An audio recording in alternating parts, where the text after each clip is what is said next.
ভারত বনাম অস্ট্রেলিয়ার মধ্যে চতুর্থ টি-20 ম্যাচ চলছে। প্রথমে অস্ট্রেলিয়ার ক্যাপ্টেন মিচেল মার্শ টসে জিতে তারা বোলিং করার সিদ্ধান্ত নেয় এবং প্রথমে ভারতীয় দল ব্যাটিং করতে আসে।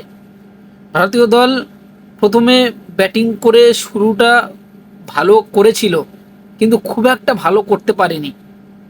দুই ওপেনার প্রথম দ্বিতীয় বলেই অভিষেক শর্মা ক্যাচ তুলে দিয়েছিল, কিন্তু অস্ট্রেলিয়ার প্লেয়াররা ক্যাচটি ইজি ক্যাচ ছেড়ে দিয়েছিল এবং একটি সুযোগ পায় অভিষেক শর্মা। তাও অভিষেক শর্মা খুব একটা ভালো ইনিংস খেলতে পারেনি আজকে, মাত্র 28 রান করে ফিরে গিয়েছে প্যাভিলিয়নের দিকে। এবং সর্বশেষ ভারতীয় দল 20 ওভার শেষে 167 রান করে। আমি একসময় ভেবেছিলাম যে ভারতীয় দল আজকে রান করবে 180 থেকে 190 এর কাছাকাছি, কিন্তু 20 ওভার শেষে ভারতীয় দল রান করেছে 167। ক্রিজে কেউই দাঁড়াতে পারেনি। সর্বোচ্চ রান করেছে শুভমান গিল, 39 বলে 46 রানের ইনিংস, 4টি চার, একটি ছক্কা।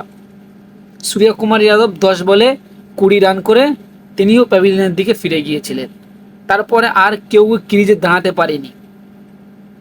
জিতেশ শর্মা, তিলক ভার্মা, তারপরে শিবম ডুবে, কেউই আজকে খেলতে পারেনি। যদি ভালো খেলতো তাহলে কিন্তু 200-র কাছাকাছি রান যেত। হাইয়েস্ট রান শুভমান গিলের 146 রান। প্রিয় দর্শক, 167 রানে কি ভারতীয় দল জিততে পারবে? এই চতুর্থ টি-20 ম্যাচটা যদি হেরে যায় তাহলে কিন্তু ভারতীয় দল সিরিজ হেরে যাবে। সিরিজ হারবে না, লাস্ট ম্যাচটা যদি জেতে তাহলে কিন্তু সিরিজটি ড্র হবে।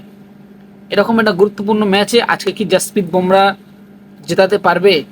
আজকে কি আর্শদীপ সিং জেতাতে পারবে? আপনাদের কি মনে হয় কোন দল জিতবে? 167 রান টার্গেট দিয়েছে ভারতীয় দল, 167 রান করেছে, 168 রান টার্গেট।